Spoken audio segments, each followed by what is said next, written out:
Hello and greetings from the Millennium Project in Washington, D.C. It's a global think tank with 35 nodes around the world.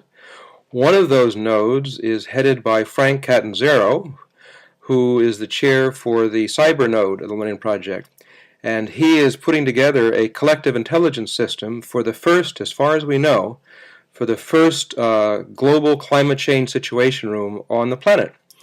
If you try to imagine where you would go to get the overall situation of climate change, where would you go?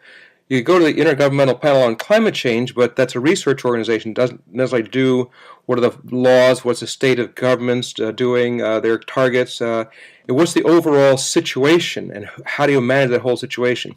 There are a variety of websites that we have put on our climate change situation room website, about 10 or so or 12 of them that are related, but none of them quite bring it together as a management system. And we hope that you will be involved in using this system, contributing to it, as well as using it as a unique global knowledge collaboration system for climate change so that we humans together can work on this problem.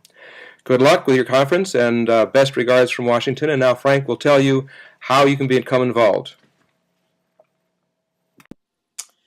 Hi, my name is Frank Catanzaro. I'm chair of the Millennium Project Cybernode, and I'll be giving you a brief overview of the state of the beta site for the Global Climate Change Situation Room in Korea. This is planned to be a network of sites, all interlinked through the current state-of-the-art of what we call web services. This allows sites to communicate automatically in the background, exchanging significant amounts of information based on the needs of and queries of individual users at different sites around the world. So that is the first step towards sort of a collective intelligence or a new approach to distributing information through the web. Briefly, you're looking at the front page. It's still a beta of the Global Climate Change Situation Room in Korea. There's a couple of test blocks. Basically, you can rearrange this page to individualize your own installation, and it, of course, is localized to your needs and scanners. Quick note on the block here, this climate change dashboard, it shows us similar readings for all levels. It's still being worked on. And when it's finished, it will basically give a readout of the current state of the environment. Or locally, you might have your own variables you wish to highlight on the site. One of the main features of this site is the news aggregator. This site locally works through what's called environmental scanning. It's a futures methodology used that brings together people and information on the web and other ways. And a scanner has a skill set to recognize something that might be important in the future. We have provided tools to augment that ability. One is the main feeds area. This will be populated right now. There's 4 RSS feeds, not a lot. It's soon to be quite a few hundred of relevant sites. Now, collecting and aggregating these sites in one place will provide a significant advantage to the individual scanner. That's that many sites less that he has to go out on the web to surf and scan. So you can do a quick search of these sites, these feeds. You can get a channel to collect information. You say there's a particularly good set of feeds coming in on biofuels or algae. You can have a channel that's dedicated to that. You can have also a saved search that is dedicated to a particular interest.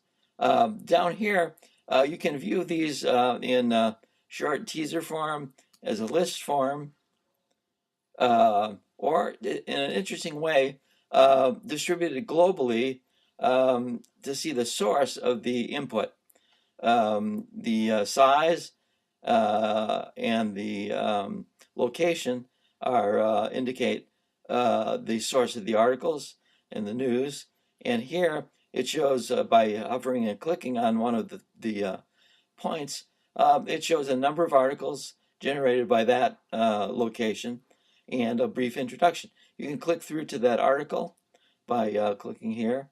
I won't do that because it will navigate away from the site right now. We close that. And so that's briefly some of the tool sets that will augment the productivity of the scanners quite a bit. We have collective intelligence tools that are still being developed. A real-time Delphi that allows for sort of a questionnaire of experts in a real-time way to answer questions and get a feedback of immediate sort of opinion on different issues. There's the heart of the collective intelligence component, the collective intelligence wiki, is being worked on in California by Jack Park, and it will provide a hub that interlinks a lot of the different sites around the world to automatically exchange information, let you be up to date, and automatically access any discussions that might be relevant. Uh, so the main component of this site really is the scanning hit. It's a group of people locally who go out, they surf the web, they search the aggregator tab here to save time and productivity. And the items they find that they feel are of importance, they select very easily using what's called a bookmarklet. The bookmarklet, down here you can see, you click on it, you drag the bookmarklet up to your favorites bar or whatever browser you're using. It then gives you a name to give the bookmark. I have already placed it here, and we call it the GCCSR BM bookmarklet. So I will cancel this. But you can see installing the bookmarklet is a very simple, straightforward thing to do. And for all you do is install it once. And wherever you browse, say you browse to the IPCC panel on climate change. And there's an item here, the synthesis report, which you feel really needs to be posted on the GCCSR. You just highlight the text you want and click the bookmarklet you created. And it instantly captures the title, the text you highlighted, gives you a chance to rate it, say this is strategic, and then if it's important enough, you can also promote it to the front page of your site, and then save it. I won't save it because it's an example. So that's the bookmarklet, and these are some of the tools that the climate change situation room are starting to work on to link sites around the world in a new semi-automated way to increase productivity, to increase collective intelligence, and inform dialogue between experts. Thank you. I hope this was informative. And any follow-up or interest you might have, feel free to contact the Millennium Project or myself at frank@arcturus.org. Thank you very much.